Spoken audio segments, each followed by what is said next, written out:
علماء کرام کو دہشت گرد گوشی کرتے ہیں. پوچھئے ان سے ان کو آزادی کہاں سے ملی؟ کوئی ماں کا لال کھڑا نہیں تھا انگریز سے مقابلہ کرنے کے لیے. انگریز سے مقابلہ کرنے کے لیے کون کھڑا تھا؟ علماء کرام کھڑے تھے. دلی کے چاندنی چوک سے لے کر خیبر تک کا کوئی ایسا درخت نہیں تھا جہاں علماء کرام کی گردنیں نہ لٹکی ہو.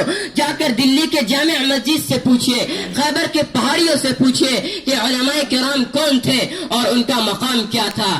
اس دیش کی آزادی کے لیے علماء کرام نے اپنے جان کی بازی لگا دی, اور آج اس کا ہمیں صلہ یہ دیا جا رہا ہے کہ ہمارے مدارسوں پر گندی نگاہیں ڈالی جا رہی ہے. ہمارے علماء کرام کے ہاتھ میں ہتھ کڑی لگائے جا رہے ہیں. ہمارے علماء کرام کو کمزور سمجھا جا رہا ہے. اے علماء کرام کو کمزور سمجھنے والوں, ایک بات یاد رکھو, اگر اس دھرتی پر سب سے زیادہ بے خوف قوم اور سب سے زیادہ طاقتور قوم کوئی ہے تو علماء کرام کی جماعت ہے. وہ کسی سے نہیں ڈرتے, نہ وہ کسی نیتا سے ڈرتے ہیں, نہ وہ کسی چیلا سے ڈرتے ہیں.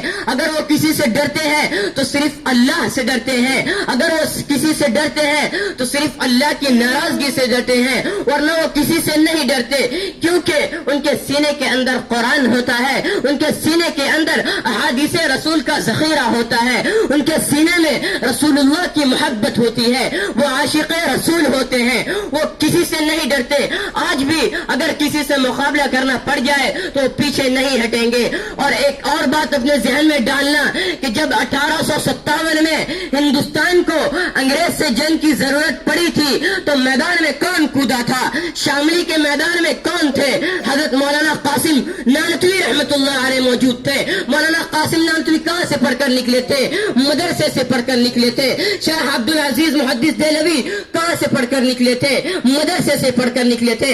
حضرت مولانا حسین احمد مدنی کہاں سے پڑھ کر نکلے تھے؟ حضرت مولانا عبدالرشید احمد گنگوہی کہاں سے پڑھ کر نکلے تھے؟ مدرسے سے پڑھ کر نکلے تھے. حافظ ضامن شہید رحمت اللہ علیہ کہاں سے پڑھ کر نکلے تھے؟ مدرسے سے پڑھ کر نکلے تھے. یہی وہ علماء کرام تھے جنہوں نے انگریز کا جینا حرام کر دیا تھا. یہی وہ علماء کرام تھے جنہوں نے انگریز کے دانت کو کھٹے کر دیے تھے. آج بھی اگر ہندوستان کو خون کی ضرورت پڑے گی تو سب سے پہلے جان دینے کے لیے کوئی تیار ہوگا تو کوئی جماعت نہیں ہو سکتی, وہ قوم صرف علماء کرام کی جماعت ہے.